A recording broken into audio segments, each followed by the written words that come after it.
Nós, morcegos, não somos maus. E vamos dizer por quê. Olá, queridos morcegadores! Bem-vindos ao 19º episódio do Morcegando, um cast para um bate-papo. Eu sou a bióloga Érica Munhoz e hoje a gente vai falar sobre morcegos, esses animais incríveis, mas muito mal julgados pelas pessoas. O Morcegando tem o objetivo de desmistificar os morcegos e cada episódio abordará um tema diferente. Hoje, a gente vai falar um pouco sobre a relação entre a raiva, os animais domésticos e os morcegos. Bora então para o nosso bate-papo de hoje. Holy anagrams, what's the answer? Gente, hoje é um dia muito especial, porque o dia 1º de outubro é comemorado o Dia Internacional dos Morcegos. Na verdade, o mês de outubro como um todo é um mês mais dedicado a esses animais. E vários lugares do mundo celebram os morcegos de alguma maneira, especialmente na última semana de outubro, que é chamada Semana do Morcego. Então, devido à pandemia, muitos desses eventos serão realizados na internet. Então, fica atento aí às redes sociais para saber mais sobre esses eventos online. E além de hoje, que é Dia Internacional dos Morcegos, recentemente também, no dia 28 de setembro, foi comemorado o Dia Mundial da Raiva. E essas duas datas comemorativas são extremamente importantes para a conservação dos morcegos e para a saúde pública. Pessoal, a gente já conversou em diversos episódios sobre a raiva e já viu que essa ideia de que todo morcego está infectado com o vírus é falsa. Hoje a gente vai falar mais sobre a raiva de um ponto de vista epidemiológico, mas eu sugiro fortemente que você escute novamente o episódio 5, em que a gente falou mais sobre a doença e a relação dela com os morcegos. Mas resumindo sobre a raiva, essa é uma doença causada por um vírus e que acomete qualquer espécie de mamífero de qualquer idade e qualquer hábito alimentar. Ou seja, não importa se o animal é um filhote ou um adulto, ou se ele se alimenta de ração, de carne, de fruto, de peixe, de sangue ou de qualquer outra coisa. Se qualquer mamífero entrar em contato com o vírus e adoecer, ele vai transmitir o vírus e vai morrer. A raiva, gente, é uma doença 100% fatal. Ela não tem cura, mas ela tem prevenção, que é a vacina. A raiva ocorre no mundo todo, então a doença afeta mamíferos no mundo todo. Somente em humanos, a doença mata entre 40 mil a 60 mil pessoas por ano, especialmente na África e na Ásia.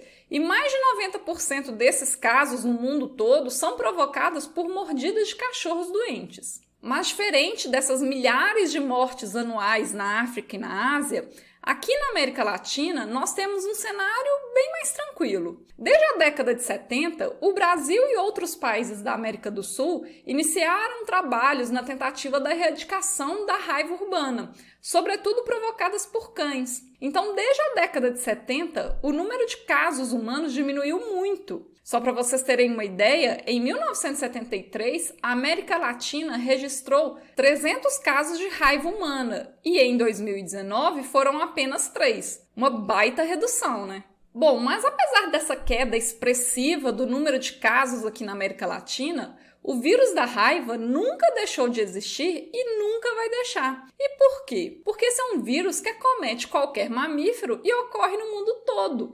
Então, mesmo que se um dia a gente conseguir conter totalmente a circulação viral entre os cães e gatos nas áreas urbanas, a circulação do vírus ainda vai ser mantida entre os mamíferos nas áreas rurais e silvestres no mundo todo. E mais do que isso, alguns animais silvestres, como os morcegos, os micos ou outros pequenos mamíferos, também ocorrem nas áreas urbanas. Então, eles também podem contribuir para a circulação do vírus nas cidades. Ou seja, de alguma maneira, seja nos ambientes urbanos ou silvestres, o vírus da raiva circula no mundo todo. E por isso que a vacinação anual de cães e gatos contra a raiva é muito importante.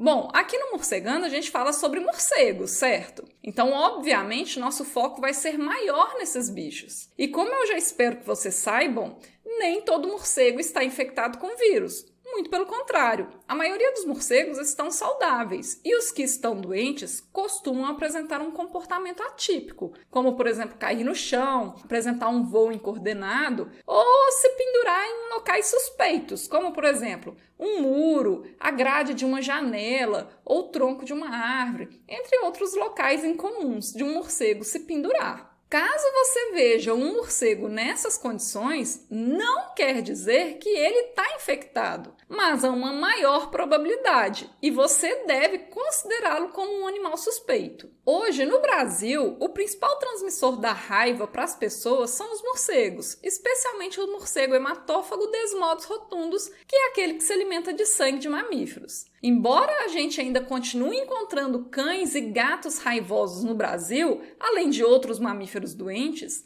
a maioria dos casos de raiva humana hoje no Brasil são ocasionadas por morcegos raivosos. E como é que ocorre a transmissão do vírus e o contato das pessoas ou animais com esses morcegos doentes? Bom, depende, mas de uma forma geral, a gente vai ter duas maneiras. A primeira é através da mordida do morcego hematófago Desmodus rotundus. Como a gente já falou no episódio 8, esse morcego se alimenta do sangue preferencialmente de bois e cavalos. Mas na ausência dessas presas, esse morcego pode se alimentar do sangue de pessoas ou de outros animais. Então, quando ele vai se alimentar do sangue, se o Desmodus estiver doente, ele vai transmitir o vírus através da saliva durante a alimentação dele. Esse é o tipo de transmissão mais comum, seja para humanos ou para outros mamíferos. E os casos ocorrem principalmente em casas nas áreas rurais ou no meio das matas. Porém, nas áreas urbanas, essa forma de transmissão não é comum, apesar da gente ter alguns relatos no país. E por que não é comum? Porque os morcegos hematófagos não são comuns nas cidades. Escuta lá o episódio 8 de novo para mais informações sobre o comportamento dos morcegos hematófagos. Bom, mas a gente também tem uma outra forma de transmissão, que é através do contato acidental ou da manipulação de um morcego doente. Essa maneira de transmissão da raiva por morcegos é bem menor,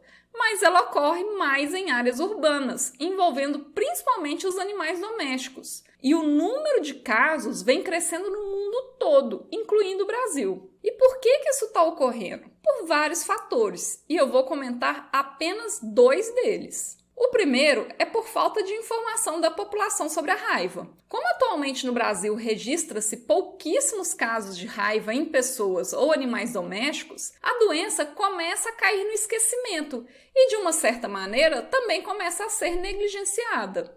Então, muita gente desconhece sobre a doença ou como se pega e acaba entrando em contato direto com morcegos ou outros animais com as mãos desprotegidas. Além disso também, muitas pessoas acabam abandonando o tratamento, achando que é bobagem. Um exemplo muito triste que a gente teve agora em 2020 foi o caso de um adolescente no estado do Rio de Janeiro. Ele chutou um morcego vivo caído no chão, porém ao chutá-lo, o morcego acabou mordendo o pé dele. Esse morcego estava doente e o rapaz iniciou o tratamento antirrábico, mas acabou abandonando o tratamento e não tomou todas as vacinas. Consequentemente, algum tempo depois do acidente, infelizmente, o rapaz desenvolveu a doença e foi a óbito. E como a gente já falou em episódios anteriores, nenhum morcego ataca, mas eles mordem para se defender caso sejam manipulados. Então, gente, nunca manipule ou encoste em morcegos sem proteção e sem treinamento. Aliás, em nenhum mamífero silvestre. Além disso, se um dia você tiver algum acidente com algum mamífero e precisar fazer o tratamento antirrábico, não deixe de se vacinar. Faça o tratamento completo que o médico mandar.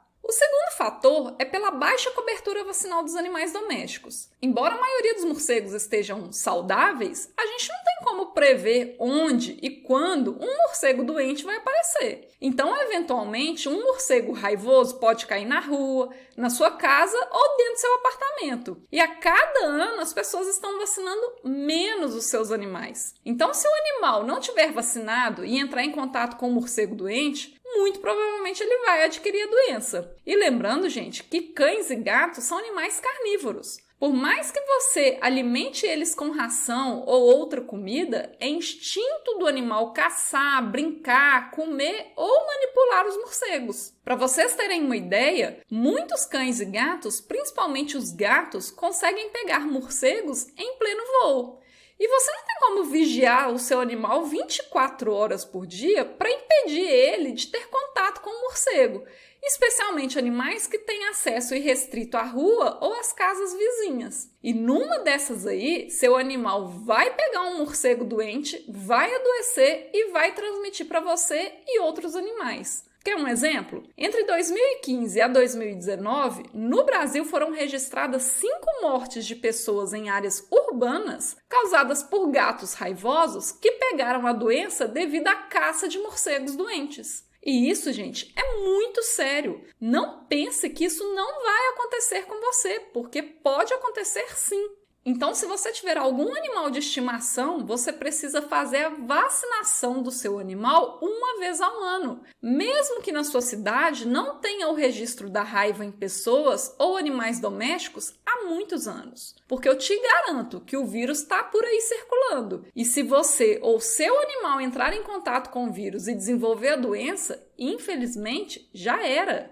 A mortalidade é praticamente 100%.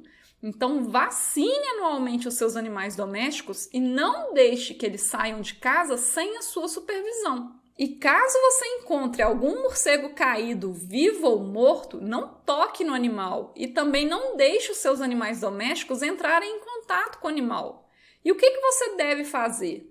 Você pode tentar colocar em cima do morcego um balde ou uma caixa de papelão e deve acionar o serviço de zoonoses do seu município imediatamente. A partir de então, o serviço de zoonoses vai encaminhar o morcego suspeito para o exame da raiva e vai te dar todas as instruções do que fazer ou onde ir caso você ou seu cachorro ou gato tenha tido contato com o morcego. Lembrando, gente, que a raiva mata e pode afetar qualquer mamífero. Então, essas instruções que eu dei sobre o que fazer com o morcego caído não serve só para os morcegos. O contato imediato com o serviço de zoonoses deve ser realizado caso você encontre qualquer mamífero morto ou demonstrando comportamentos atípicos que sejam sugestivos da infecção pela raiva. Hoje o Morcegando vai ficando por aqui. Se você tiver alguma dúvida, comentário ou sugestão, envie um e-mail para morcegandocast@gmail.com. Siga também as nossas redes sociais através do @morcegandocast para outros conteúdos exclusivos dessas plataformas e nos ajude a espalhar a palavra dos morcegos por aí. Um bete abraço e até mais!